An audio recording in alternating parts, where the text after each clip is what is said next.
இந்த வீடியோல பார்த்தீங்கன்னா தெர்மோடைனமிக்ஸ்லேருந்து பார்த்தீங்கன்னா ஒரு சிம்பிளான ப்ராப்ளம் தான் நம்ம வந்து டிஸ்கஸ் பண்ண போகிறோம்.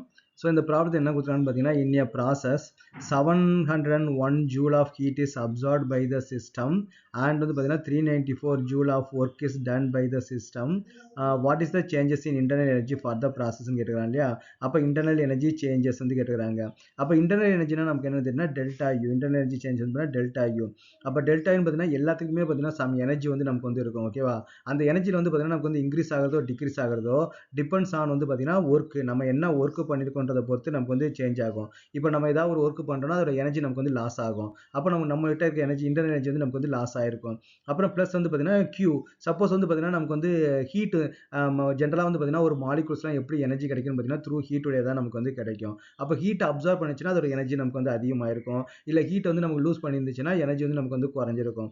ஸோ இதை பொறுத்தா நமக்கு இன்டர்னல் எனர்ஜி வந்து நமக்கு வந்து இருக்கும். அப்போ delta U is equal to Q plus W W plus கியூன்னு வந்து நம்ம எடுத்துக்கலாம்.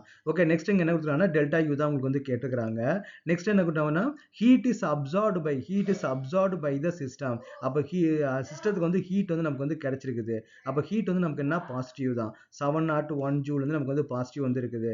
நெக்ஸ்ட் என்ன பண்ணால் அந்த ஒரு சிஸ்டம் வந்து நமக்கு வந்து ஒர்க் பண்ணியிருக்குது. அப்போ ஒர்க் பண்ணும்போது கண்டிப்பாக எனர்ஜி வந்து நமக்கு வந்து லூஸ் பண்ணியிருக்கோம். அப்போ நம்ம மைனஸ் சைன் வந்து நமக்கு வந்து போட்டுக்கணும். ஓகேவா.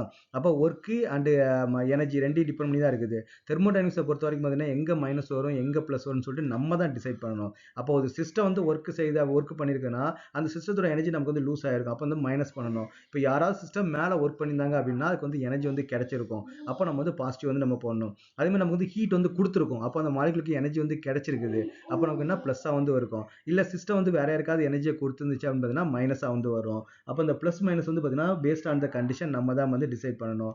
அப்போ 701லேருந்து நம்ம வந்து 3794 வந்து மைனஸ் பண்ண நமக்கு வந்து என்ன கிடைக்குது.